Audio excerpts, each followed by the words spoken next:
교회를 우연찮게 나가게 됐고 중학교를 미션스쿨로 배정을 받아서 다니게 되면서 어떻게 보면 제 삶에 새로운 장이 열렸다고 볼 수도 있습니다. 기독교로 인해서. 그게 정확하게 뭔지 모르지만 어렸을 때 제 마음속에서 국민학교 시절의 선생님들은 정말 존경할 수가 없었어요. 너무 눈에 보였기 때문에 그런 것들이.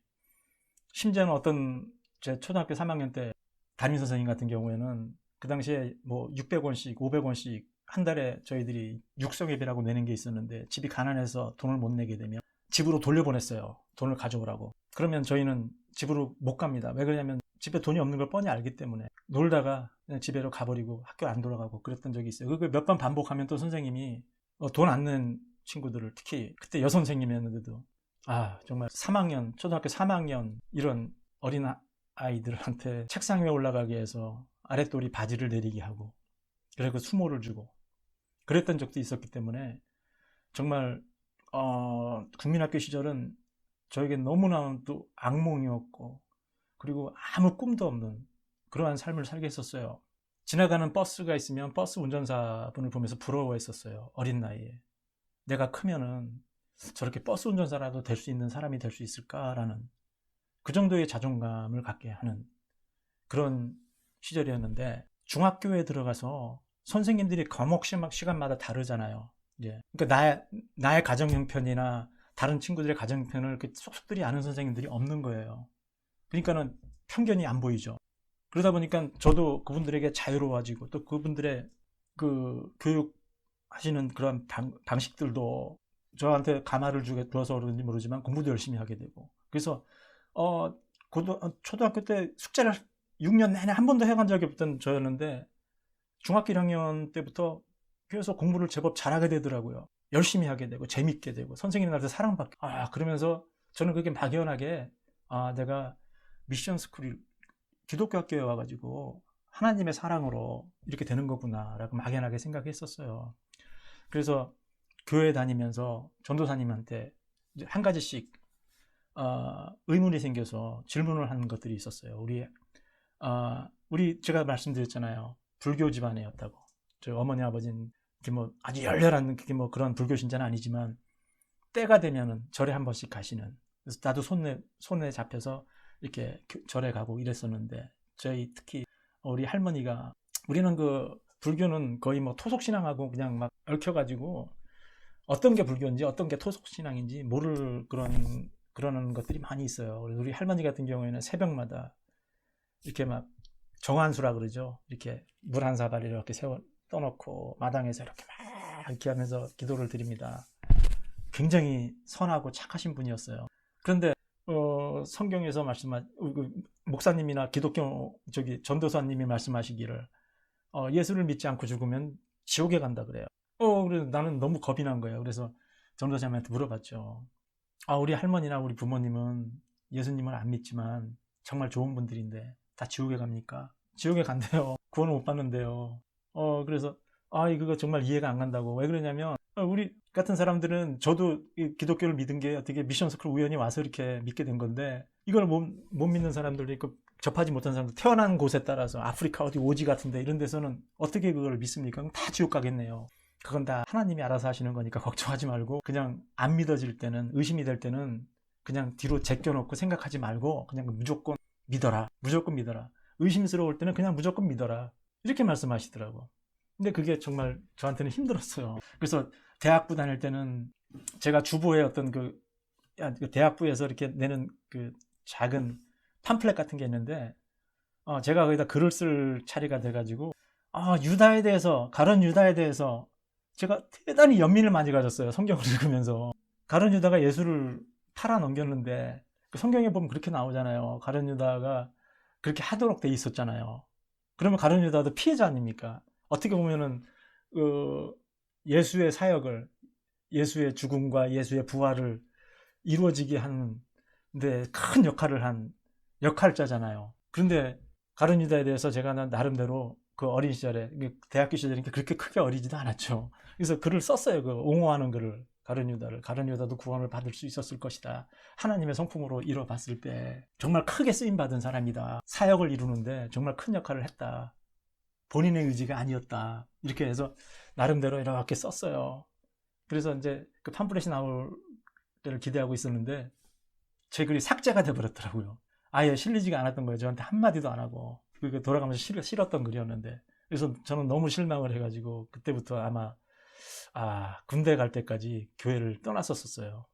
꼭 그 문제 때문은 아니었지만 저는 항상 의문이 많고 질문이 많고 그랬었거든요. 그래서 저는 제가 이류 B급 신자라고 생각을 했어요. 다른 친구들은 잘 믿더라고. 그냥 너무 성실해 보이고 너무 애들이 뭐라 그럴까 거룩해 보이고. 근데 나는 거룩하지도 못하고 성실하지도 못하고 그런 거예요. 그러니까 겉으로 빙빙 돌 수밖에 없는 그런 상황이었고 그런 세월을 많이 살았죠. 근데 지금 생각해 보니까 그런 항상 회의를 하고 회의 가운데에서 뭔가를 해답을 찾으려고 노력을 하고 이런 것들이 정작 우리 기독교인들한테 필요한 어떤 자세였구나라는 걸 느끼게 됩니다. 왜 그러냐면 제가 신학교 들어가서 제가 존경하는 신학자가 산 안셀모라고 하고 산 안셀모. 제가 미국에 처음 유학 왔을 때 있던 신학교가 산 안셀모라는 작은 마을에 있는 신학교였기 때문에 그분한테도 애정을 갖는지도 몰라요. 그 똑같은 이름을 갖고 있어서 그분의 이름을 따서 지은 마을이었기 때문에. 그래서 그 산 안셀모의 모토가 그겁니다. 이해를 추구하는 신앙. 제가 그 문구를 보고 가슴을 탁 쳤어요. 이거다. 그냥 맹목적으로 믿을 것이 아니라 우리는 항상 이해를 해야 된다. 이해가 되지 않으면 고민을 해야 되고 회의를 해야 되고 그게 바로 말한 그 회의나 고민으로 인해서 오는 그 영혼의 침잠기, 고통, 어두움 이것을 그 십자가의 성령안이 말했잖아요. 어두운 밤, 영혼의 어두운 밤으로. 그렇죠? 그래서 그 영혼의 어두운 밤을 지나고 나면 더 밝은 이거 있듯이 우리가 맹목적으로 믿을 것이 아니고 목사님이 설교를 하시면 그게 무조건 진리다라고 할 것이 아니고 목사님의 설교가 의심스럽고 좀 이치에 맞지 않는 것 같으면 그거에 대해서 얘기를 할 수 있어야 되는 거예요.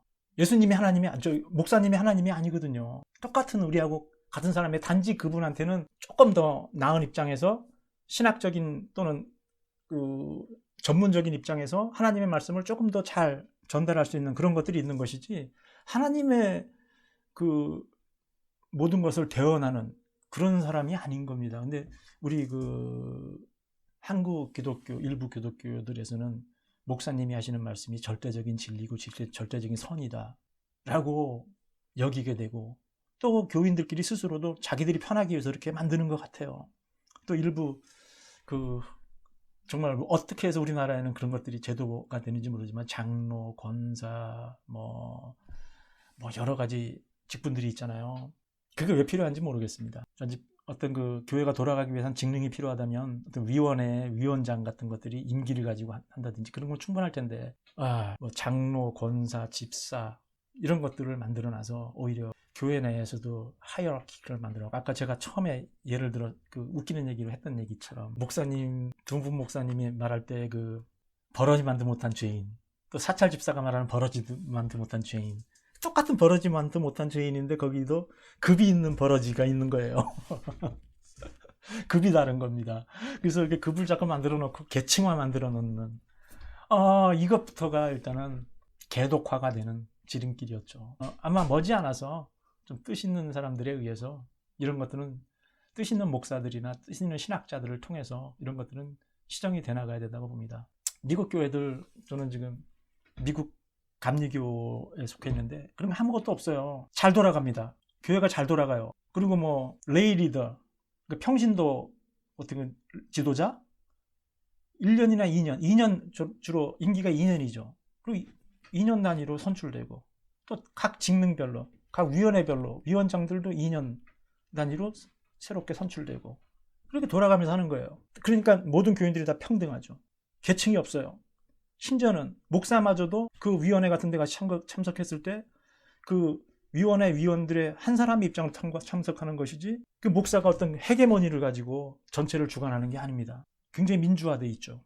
그게 필요합니다. 우리가 닮아야 되고 우리가 믿어야 되고 우리가 성화를 하기 위해서 닮아야 되는 대상은 예수지, 예수님이지 목사님이 아니거든요. 물론 목사님도 정말 훌륭한 목사님들 닮을 점들이 많아요. 그렇지만 우리가 닮아야 된다라는 그 기준점이 다른 거죠. 정말 다시 한번 말씀드리지만 교인들의 자기 주도적인 고찰, 자기 주도적인 고찰과 고민과 성찰이 없으면 그냥 맹신하게 되는 거예요. 맹신. 더 심하게 말하면 광신자가 되는 겁니다. 어떤 다른 사이비 단체들 막 이상한 그런 것들과 다른 점이 없어요. 그렇기 때문에 지금 우리 눈앞에서 보이는 그러한 아주 심각한 비리 현상들이 우리한테 보이는 겁니다. 우리가 개독 탈출 프로젝트죠. 이걸 하기 위해서는 우리가 일단 처음 제가 오늘 이게 어떻게 보면 저번 인사말하고는 다르게 오늘부터가 어떻게 보면 첫 출발이라고 볼 수 있을 것 같아요.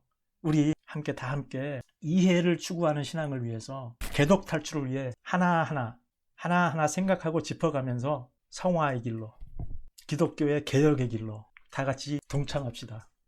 감사합니다.